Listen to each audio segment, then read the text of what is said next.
আসসালামু আলাইকুম। এটিএন বাংলা সংবাদে সবাইকে স্বাগত জানাচ্ছি। আমি রোকসা রাইভা। শুরুতে ইউপি সংবাদ শিরোনাম। ছাত্রলীগের একাংশের ধর্মঘটে আজও অচল চট্টগ্রাম বিশ্ববিদ্যালয়। বরিশাল বিশ্ববিদ্যালয়ের ভিসির পদত্যাগের দাবিতে শিক্ষার্থীদের আন্দোলন অব্যাহত।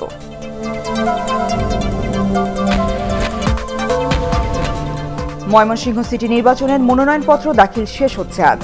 18 এপ্রিল প্রতীক বরাদ্দ।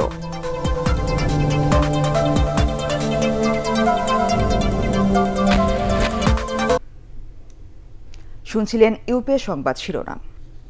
প্রক্টরের পদত্যাগ সহ 4 দফা দাবিতে ছাত্রলীগের একাংশে ডাকা ধর্মঘটে দ্বিতীয় দিনের মতো অচল হয়ে পড়েছে চট্টগ্রাম বিশ্ববিদ্যালয়ের শিক্ষা ও প্রশাসনিক কার্যক্রম। নিরাপত্তার কারণে বন্ধ রয়েছে বিশ্ববিদ্যালয়ের শাটল ট্রেন চলাচল। ক্লাসে শিক্ষার্থীদের উপস্থিতি খুবই কম। এছাড়াও কয়েকটি বিভাগের পূর্ব নির্ধারিত ক্লাস পরীক্ষাও স্থগিত করা হয়েছে। প্রক্টরের পদত্যাগ, হাটহাজারী থানার ওসির প্রত্যাহার, ছাত্রলীগ নেতাকর্মীদের মুক্তিসহ কয়েক দফা দাবি আদায়ে গতকাল থেকে অনির্দিষ্টকালের ছাত্র ধর্মঘটে ডাক দেয় চট্টগ্রাম বিশ্ববিদ্যালয়ের ছাত্রলীগের একাংশ। গতকাল এই কর্মসূচির এক পর্যায়ে পুলিশের সাথে ব্যাপক সংঘর্ষ হয় আন্দোলনকারীদের। এ সময় আহত হন 20 জন।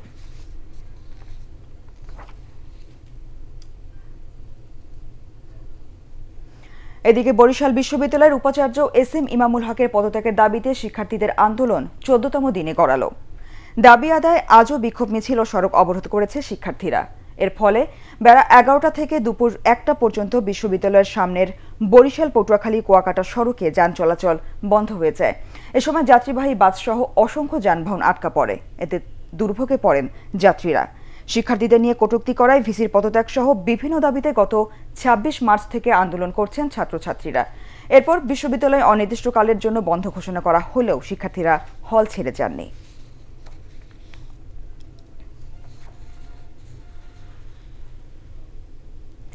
ময়মনসিংহ সিটির প্রথম নির্বাচনে মনোনয়নপত্র জমা দেওয়ার শেষ দিন আজ। উৎসবমুখর পরিবেশে সমর্থক ও কর্মীদের নিয়ে সকালে মনোনয়নপত্র জমা দিয়েছেন আওয়ামী লীগ প্রার্থী ইকরামুল হক টিটু। বিকেল 5টা পর্যন্ত মনোনয়ন জমা দেওয়া যাবে। এই নির্বাচনে মেয়র পদে জাতীয় পার্টি সহ 6 জন প্রার্থী মনোনয়নপত্র সংগ্রহ করেছেন, তবে নির্বাচন বর্জন করেছে বিএনপি। 17 এপ্রিল মনোনয়ন প্রত্যাহারের শেষ দিন ও 18 এপ্রিল প্রতীক বরাদ্দ করা হবে। 5 মে সব কেন্দ্রে ইভিএমের মাধ্যমে ভোট নেওয়া হবে। এই সিটিতে ভোটার প্রায় 3 লাখ। 5 তারিখে জনগণের সহযোগিতায় নৌকা মার্কায় আমাকে ভোট দিয়ে জয়যুক্ত করে জনগণের সেবা করার সুযোগ দান করেন।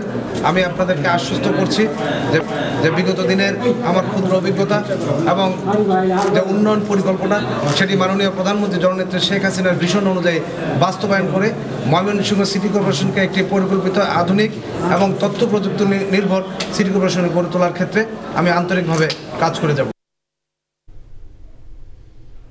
প্যারোল নিয়ে মন্ত্রী ও আওয়ামী লীগ নেতাদের বক্তব্যে স্পষ্ট হয়েছে খালেদা জিয়ার মুক্তি ও চিকিৎসা নিয়ে ষড়যন্ত্র চলছে। এ অভিযোগ করেছে বিএনপি। নয়াপল্টন কেন্দ্রীয় কার্যালয়ে সংবাদ সম্মেলনে দলের মুখপাত্র রুহুল কবির রিজভী এ অভিযোগ করে বলেন, সুচিকিৎসা ও জামিন না দিয়ে খালেদা জিয়াকে রাজনীতি থেকে দূরে সরানোর পায়তারা করছে সরকার। তবে আদালতের উপর প্রভাব খাটিয়ে খালেদা জিয়াকে আর বেশি দিন কারাগারে রাখা যাবে না উল্লেখ করে তাকে নিঃশর্ত মুক্তি দেওয়ার আহ্বান জানান রিজভী। চিকিৎসা ও জামিনে বাধা প্রদানের পেছনে সরকারের গভীর নীল নকশা এখন দিনের আলোর মতো স্পষ্ট হতে শুরু করেছে। প্রধানমন্ত্রী চাচ্ছেন দেশনেত্রীকে হয় দুনিয়া থেকে, না হয় রাজনীতি থেকে সরিয়ে দিতে। বেগম খালেদা জিয়ার প্যারোল নিয়ে তাদের ঘুম হারাম হয়ে গেছে। এতে বোঝা যায় তারা বেগম খালেদা জিয়ার মুক্তি ও চিকিৎসা নিয়ে নিষ্ঠুর তামাশা করছেন। আমরা দ্ব্যর্থহীন কণ্ঠে বলতে চাই, নিঃশর্তভাবে দেশনেত্রীর মুক্তি দিতে হবে। এবার শেয়ার বাজারের খবর।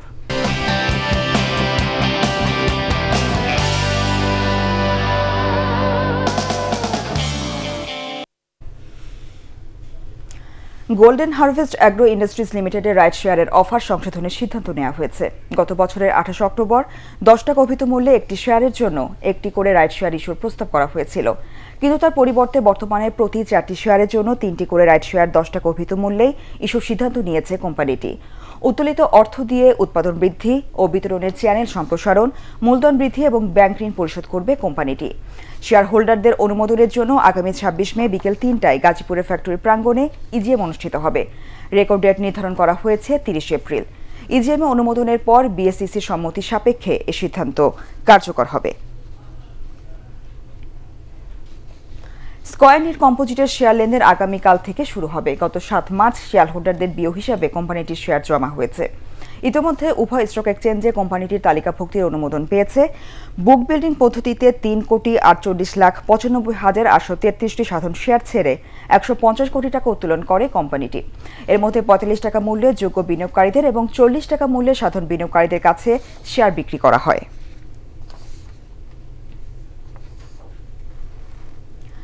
ন্যাশনাল হাউজিং ফাইন্যান্স লিমিটেডের শেয়ার গতকাল থেকে স্পট এবং ব্লক মার্কেটে লেনদেন হচ্ছে। আজ স্পট মার্কেটে কোম্পানিটির শেয়ার লেনদেন করা যাবে।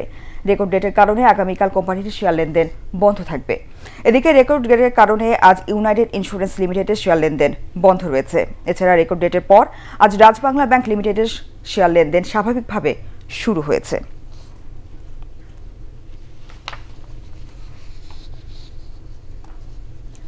ডরিন পাওয়ার জেনারেশনস অ্যান্ড সিস্টেমস লিমিটেডের পরিচালনা পর্ষদের বোর্ড সভা আগামী ১১ এপ্রিল বিকেল ৫টায় অনুষ্ঠিত হবে। সভা ৩১ মার্চ ২০১৯ সমাপ্ত তৃতীয় প্রান্তিকের অনিরীক্ষিত আর্থিক প্রতিবেদন পর্যালোচনার পর প্রকাশ করা হবে। আগের বছর তৃতীয় প্রান্তিকে কোম্পানিটির শেয়ার প্রতি আয় হয়েছিল ৬ টাকা ৯ পয়সা।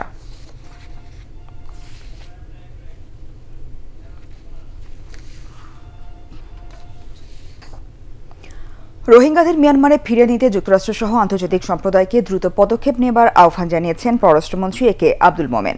নিউ ইয়র্কের জ্যাকসন হাইটসে যুক্তরাষ্ট্র বঙ্গবন্ধু ফাউন্ডেশনের সংবর্ধনা সভায় এ আহ্বান জানান তিনি। মানবিক দিক বিবেচনা করে রোহিঙ্গাদের আশ্রয় দেওয়া হয়েছে উল্লেখ করে মন্ত্রী বলেন, এখন আন্তর্জাতিক আইন মেনে তাদেরকে দ্রুত মিয়ানমারে ফিরিয়ে নিতে হবে। অনুষ্ঠানে অন্যান্যের মধ্যে বক্তব্য রাখেন স্থানীয় বঙ্গবন্ধু ফাউন্ডেশনের সভাপতি ড খন্দকার মনসুর ও মুক্তিযোদ্ধা সাংবাদিক লাভলু আনসার।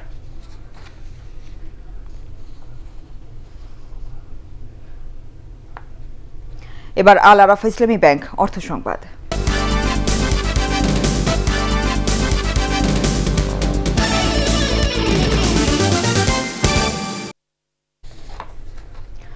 নওগাঁর মান্দা উপজেলার গভীর অগভীর নলকূপ থেকে প্রাকৃতিক গ্যাস বের হচ্ছে। এলাকার অনেক টিউবওয়েল থেকে পানির পরিবর্তে পাওয়া যাচ্ছে এক ধরনের গ্যাস, তাতে জ্বলছে আগুনও। ফলে গভীর নলকূপ থেকে ফসলি জমিতে সেচ দেওয়া সম্ভব হচ্ছে না। স্থানীয়দের দাবি, বিষয়টি খতিয়ে দেখে সরকারের উচিত কার্যকর ব্যবস্থা নেওয়া। নওগাঁ প্রতিনিধি রায়হান আলমের রিপোর্ট, জানাচ্ছেন রাজীব সাহা। গ্রামের এমন নলকূপের পাইপে পানি ওঠার কথা, কিন্তু ব্যবহারকারীরা দেখছেন অন্য চিত্র। চাপ দিলে পানির পরিবর্তে শব্দ করে উঠে আসছে গ্যাস। নওগাঁর মান্দা উপজেলার বনকুড়া গ্রামের প্রায় প্রতিটি টিউবওয়েলেই এখন এ অবস্থা। বছর চারেক আগে গ্রামের পাশে ফসলের মাঠে প্রথম পাওয়া যায় গ্যাসের অস্তিত্ব। এখন মিলছে নলকূপেও। পানির পরিবর্তে গ্যাস উঠে আসায় স্থানীয় কৃষকরা চালু করতে পারছেন না গভীর নলকূপ। ভর্তি উঠছে, তখন গ্যাস মারলাম। গ্যাস মারার পর যখন জোড়া খুলবে তখন আগুন ধরে জমকে উঠলো। মাটি থেকে বাতাস উপর দিয়ে বাইর হচ্ছে, হওয়ার পর ওখানে মেস মারার সাথে সাথে আগুন জ্বলে গেছে। স্থানীয়রা বলছেন, গ্রামের কয়েকটি নলকূপের গভীরতা ৫০ থেকে ৭০ ফিট। আশেপাশের অন্তত ৪ কিলোমিটার এলাকা জুড়ে বসানো প্রায় প্রতিটি নলকূপেই এখন গ্যাস বের হচ্ছে। এজন্য এলাকা জুড়ে বড় ধরনের বিস্ফোরণ বা অগ্নি দুর্ঘটনার ঝুঁকি আছেও বলে মনে করছেন তারা। এই এলাকার গ্যাস আছে, এখানে যদি উঠানো যায় তাহলে জ্বালানির ব্যবস্থা করা যাবে। ১৫-২০ দিন পানি উঠাতে পারিনি, মেলা চেষ্টা করে পানি উঠাতে পারেনি। প্রায় ৪ বছর আগে মান্দা উপজেলার এই এলাকায় গ্যাসের অনুসন্ধান চালান পাপেক্সের বিশেষজ্ঞ ও কর্মকর্তারা। তখন নমুনা ঢাকায় নিয়ে গেলেও পরে এ বিষয়ে এলাকাবাসীকে আর কিছুই বলেননি তারা। আমাদের দেশটা যেহেতু সাম্প্রতিক কালের প্লাবন সমভূমি, তো আমরা এখানে আশা করতেই পারি যে এরকম সিগন্যাল যদি আমরা পাই, আমরা ধরে নিতে পারি হয়তোবা গ্যাসের মজুদ থাকতেও পারে। এটা ঊর্ধ্বতন কর্তৃপক্ষের নজরে নিয়ে আসবো, যেমন বাপেক্স এবং জিওলজিক্যাল সার্ভে, যাতে তারা এটা পূর্ণাঙ্গ এখানে একটা ইনভেস্টিগেট করে। স্থানীয় পর্যায়ের অভিজ্ঞরা আরও বলছেন, এই এলাকার মাটির গভীরে কয়লা ও মিথেন গ্যাসের অস্তিত্ব থাকতে পারে। তাই বিষয়টি খতিয়ে দেখতে ভূতাত্ত্বিক জরিপ অধিদপ্তর জিএসবি সহ সংশ্লিষ্ট দপ্তরগুলোকে তথ্য দেওয়া হয়েছে বলেও জানান উপজেলা নির্বাহী কর্মকর্তা। Bureau report, ATN Bangla. এবার আন্তর্জাতিক প্রসঙ্গ।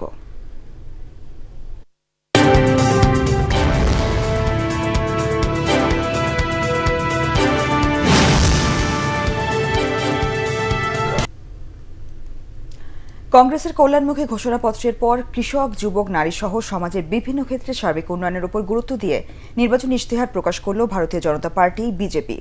দিল্লিতে ইশতেহার ঘোষণার সময় উপস্থিত ছিলেন প্রধানমন্ত্রী নরেন্দ্র মোদী এবং বিজেপি সভাপতি অমিত শাহ। বিজেপির এবারে ইশতেহারের নাম সংকল্পপত্র। যুবকদের জন্য কর্মসংস্থান ও কৃষকদের সমস্যা সমাধান এবং 2020 সালের কৃষিজীবীদের আয় দ্বিগুণ করার প্রতিশ্রুতি দেওয়া হয়েছে এই ইশতেহারে। বৃহস্পতিবার থেকে শুরু হচ্ছে 7 দফার ভারতের লোকসভা নির্বাচনের ভোট। এদিকে বিকেলে পশ্চিমবঙ্গের কোচবিহারের রাসমেলা মাঠে নির্বাচনী জনসভায় বক্তব্য রাখবেন তৃণমূল নেত্রী ও রাজ্যের মুখ্যমন্ত্রী মমতা ব্যানার্জি। গতকাল এ মাঠেই নির্বাচনী সমাবেশ করেন প্রধানমন্ত্রী নরেন্দ্র মোদী। राष्ट्रवाद ये हमारी प्रेरणा है, अंत्योदय ये हमारा दर्शन है और सुशासन ये हमारा मंत्र है। देश डेवलपिंग कंट्री से डेवलप कंट्री की ऊंचाई को कैसे पार करे, 2047 का जो मजबूत फाउंडेशन है 2019 से 24 में रखना होगा। মধ্য এপ্রিলে পাকিস্তানে ভারত হামলা চালাতে পারে, ইসলামাবাদের এমন অভিযোগ নাকচ করে দিল নয়াদিল্লি। ভারতের পররাষ্ট্র মন্ত্রণালয় বলেছে ইসলামাবাদ যুদ্ধ বিষয়ক হিস্টোরিয়ায় আক্রান্ত। পাকিস্তানের এমন কাল্পনিক অভিযোগ কাশ্মীর সহ ভারতের অন্য অংশে হামলা করতে জঙ্গিদের আরও উৎসাহিত করবে বলে মনে করেন ভারতের পররাষ্ট্র মন্ত্রণালয়ের মুখপাত্র রাভেশ কুমার। রোববার পাকিস্তানের পররাষ্ট্রমন্ত্রী শাহ মেহমুদ কোরেশি গোয়েন্দা তথ্যের ভিত্তিতে দাবি করেন ভারত নতুন করে পাকিস্তানে হামলা চালাতে পারে। তার দাবি পাকিস্তানের গোয়েন্দা সংস্থাগুলো বলছে 16 থেকে 20 এপ্রিলের মধ্যে যে কোনো সময় এই হামলা হতে পারে। যুক্তরাষ্ট্রের অভ্যন্তরীণ নিরাপত্তা বিষয়ক মন্ত্রী ও ট্রাম্প প্রশাসনের গুরুত্বপূর্ণ সদস্য ক্রিস্টেন নিয়েলসেন পদত্যাগ করেছেন। মেক্সিকো সীমান্তে দেয়াল নির্মাণ ও অভিবাসী হটাওয়ের মতো চরম বিতর্কিত নীতির বাস্তবায়নকারী নিয়েলসেন 2017 সালে ট্রাম্প প্রশাসনে যোগ দেন। পদত্যাগের কারণ না জানিয়ে তিনি বলেছেন দায়িত্ব থেকে সরে যাওয়ার এটি সঠিক সময়। নিয়েলসেনের এই সিদ্ধান্তকে স্বাগত জানিয়েছেন ডেমোক্রেটরা। একের পর এক প্রেসিডেন্টের বিতর্কিত সিদ্ধান্তে সমর্থন জোগানো ও সেগুলোর বাস্তবায়ন করায় ডেমোক্রেট সহ নিজেদের দলেও তীব্র সমালোচনার মুখে পড়েন এই নেতা। শূন্যপদে দেশটির customs and border protection commissioner Kevin ম্যাকালিনানকে সাময়িক নিয়োগ দেওয়া হয়েছে বলে এক টুইট বার্তায় জানিয়েছেন প্রেসিডেন্ট ট্রাম্প। এবারে স্ট্যান্ডার্ড ব্যাংক বাণিজ্য সংবাদ।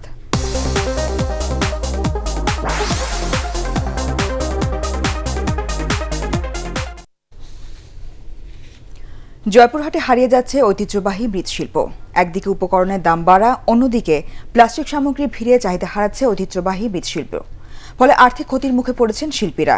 এ কারণে অনেকেই বাধ্য হয়ে পেশা ছেড়ে দিয়েছেন। তারপরও শত প্রতিকূলতা মোকাবিলা করে যারা পত্রিকে পেশায় টিকে থাকার চেষ্টা করছেন তাদের দিন কাটছে চরম কষ্টে।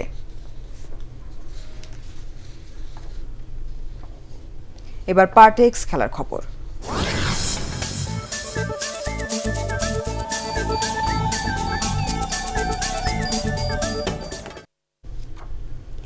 এভারটনের কাছে 1-0 গোলে হেরে টটেনহ্যামকে টপকে ইংলিশ প্রিমিয়ার লিগের পয়েন্ট টেবিলের তৃতীয় স্থানে ওঠার সুযোগ হারালো আর্সেনাল। এভারটনের মাঠ গুডিসন পার্কে ম্যাচের 10 মিনিটেই ফির জাগেলকা এগিয়ে দেন স্বাগতিকদের। বলের দখলে খানিকটা এগিয়ে থাকলেও গোটা ম্যাচে এভারটনের মুহুর্মুহু আক্রমণে নাজেহাল হয়ে যায় অতিথিরা। রক্ষণ সামলাতে ব্যস্ত গানাররা গোলের তেমন সুযোগ তৈরি করতে না পারায় শেষ পর্যন্ত হার নিয়েই মাঠ ছাড়ে। 32 ম্যাচে 63 পয়েন্ট নিয়ে তাদের অবস্থান এখন চতুর্থ। ইন্ডিয়ান প্রিমিয়ার লিগ আইপিএলে জয় পেয়েছে কলকাতা নাইট রাইডার্স ও দিল্লি ক্যাপিটালস। স্টিভ স্মিথের অপরাজিত 73 রান বিফল করে দিয়ে রাজস্থান রয়্যালসকে 8 উইকেটে হারিয়েছে কলকাতা নাইট রাইডার্স। আগে ব্যাট করে স্মিথের 73 আর বাটলারের 37 রানের পরও 3 উইকেটে 139 রান তোলে রাজস্থান। জবাবে ক্রিস লিনের 50 আর সুনীল নারিনের 47 রানে ভর করে মাত্র 2 উইকেট হারিয়ে জয় তুলে নেয় শাহরুখ খানের দল। আগের ম্যাচে বিরাট কোহলির রয়্যাল চ্যালেঞ্জার্স বেঙ্গালুরুকে 4 উইকেটে হারায় Delhi Capitals. For their respective sides. Sixes and more sixes. The win making the IPL look more like. শেষ করার আগে ইউপে সংবাদ শিরোনাম আরেকবার। ছাত্রলীগের একাংশে ধর্মঘটে আজও অচল চট্টগ্রাম বিশ্ববিদ্যালয়। বরিশাল বিশ্ববিদ্যালয়ের ভিসির পদত্যাগের দাবিতে শিক্ষার্থীদের আন্দোলন অব্যাহত।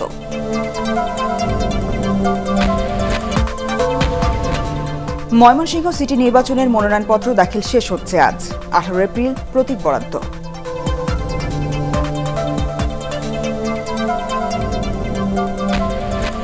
সংবাদ দেখার আমন্ত্রণ জানিয়ে এখনকার মতো শেষ করছি। এছাড়া এটিএন বাংলা সংবাদ ইউটিউবে দেখতে ব্রাউজ করুন www.youtube.com/ATN Tube News। সাবস্ক্রাইব করে এটিএন বাংলার সাথেই থাকুন।